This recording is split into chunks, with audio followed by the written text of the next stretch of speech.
You don't lose discipline under stress. Your operating system changes. And most productivity advice doesn't account for that. You can be incredibly consistent in calm seasons and completely inconsistent in stressful ones. Not because you suddenly became lazy, but because stress shifts how your brain prioritizes survival. Discipline assumes stability. Stress removes it.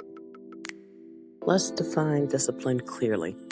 Discipline is the ability to delay gratification, stick to a plan, override impulses, and follow through consistently.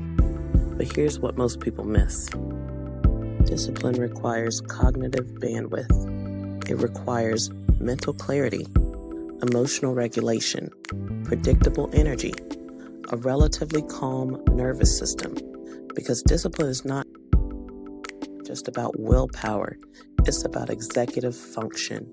And executive function weakens under stress. When stress increases, your brain shifts priorities.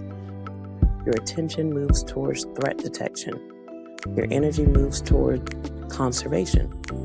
Decision-making becomes short-term. Your brain asks, what's urgent? What reduces discomfort now? What keeps things from getting worse? That's not weakness. That's biology. Under stress, your system prioritizes stabilization over optimization. And discipline is an optimization skill.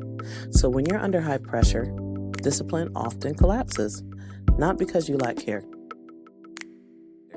but because your nervous system is reallocating resources. Here's the dangerous part. Most people interpret that shift as personal failure. They say, I used to wake up at 5. I used to be consistent.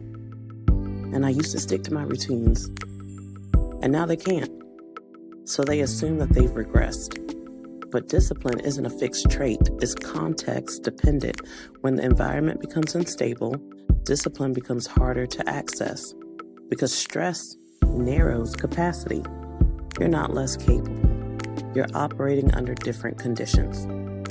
Instead of asking yourself, why can't I be disciplined right now? Ask, what stress level am I operating under? Is your load higher than usual? Are you carrying more responsibility? More emotional pressure? More uncertainty? Because discipline thrives in stable environments. Under stress, the goal shifts.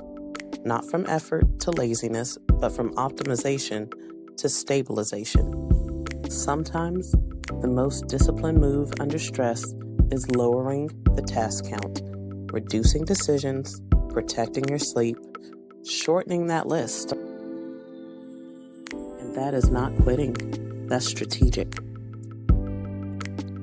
Discipline doesn't disappear under stress. It gets deprioritized by your nervous system. If your routines have collapsed recently, it doesn't mean that you're weak. It might mean you're overloaded. Stabilize first, then rebuild consistency in that order. I'll see you in the next one.